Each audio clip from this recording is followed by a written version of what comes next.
Okay, I'm Brenda Orchard. I was Brenda Winkel at school, 1968 to 72, which we all were.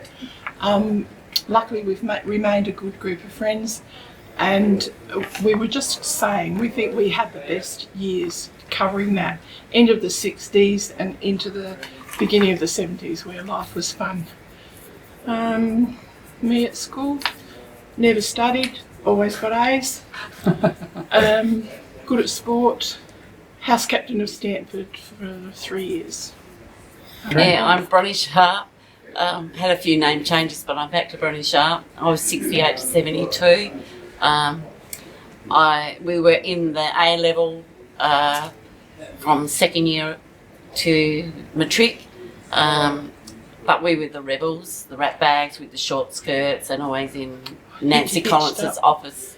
Yeah, she got the ruler out to us to measure our skirts and things like that, and wagging school. My report card, which I've still got, says I had a blatant disregard for the school rules for the whole year, which Mr. Ratcliffe wrote, which I wasn't very happy about. Probably wasn't really true. Part of it was. But I did all right and went children's nursing and did okay in my career and had a really good education from here. Loved the school. It was just, and we're still friends, and it was just fantastic school. Thank you. I'm Maria Domagalski. Same year, but I was the class below. I was in the B class. You were in the 1A and I was in the Next door. Yeah, next door. And I have to agree, best education ever. Charlie Oats, I was in the B stream, 68, 71. Best 4 years of my life. I had a ball here. Yeah. Virginia Smart, when I was at school here, same year, 68, 72.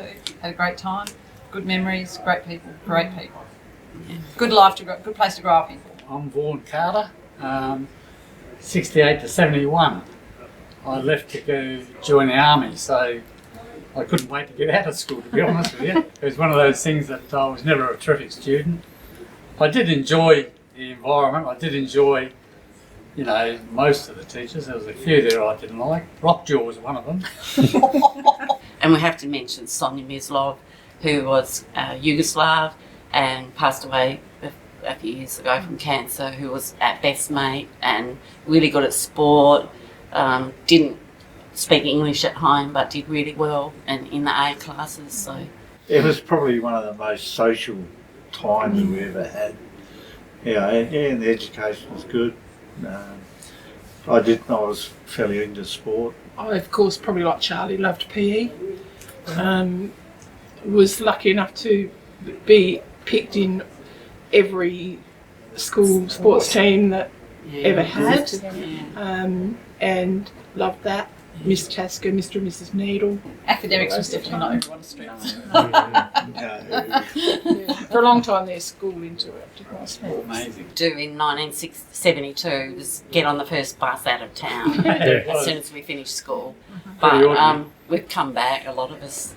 The best memory is that when Kingsley Knott, David Mitchell, as Mr. Parker, the art teacher, they came for their first year to school as teachers. They were prim, proper, dressed in suits every day with ties, and then the next year they were all hippies. And there's their colourful shirts, but they were just the bestest teachers.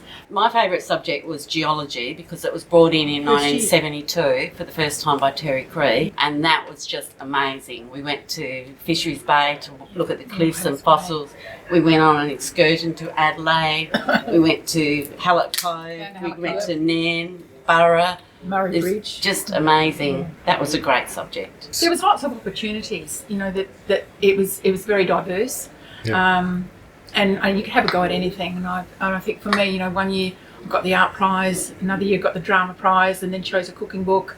But you could experience lots of different things, and they encouraged you to be yourself and come out. Another teacher I really liked, Graham White. Oh, he Graham, was gorgeous. yeah, he was gorgeous. We were lucky that our teachers, a lot of them were of a similar age to us, like new ones out. They related to us so well, didn't they? Our parents really respected teachers and schooling. Thought they knew it was so important. There was that balance fear. between friendship and respect, and it was mutual. I think that was really special. School's changed a lot over the last 100 years, I suppose, but You know, it doesn't look anything like it was when I went to school. They got fish farming, for God's sake. Fish farming. You know, we had a woodwork shop and a metalwork shop and a cooking shop. And a That cooking, was it. yeah. Never stop learning. My dad said that to me, and you never stop learning. And I wish I could have learned so much more when I was at school, but I didn't. And because And it's really trust important. yourself. Yeah. You know, it doesn't matter whether you're the A student or the lowest grade student. Give it a You've go. still got something to learn and something to offer and something to give that's going to hold you in good stead for the rest of your life. And find a passion with your teachers and connect that way, because when you find a passion, they'll give you so much more. To follow your passions and to follow your desires. I think that's an advantage. Bottom line in the end is find the fun in it. That's how we became friends. That's how we got on well with the teachers and that, because we found the fun in it. And that was the great thing in those years. In it, I think these days there's a massive amount of pressure on students, and so probably the one thing that if you struggle, get support and just tap into it, and it's a strength to be able to admit it and say you need some help. Yeah. The jobs that you kids are going to get haven't been invented yet. Thank you. Yeah. Thank you Thank for you. filming us. That's great. I hope you can use them.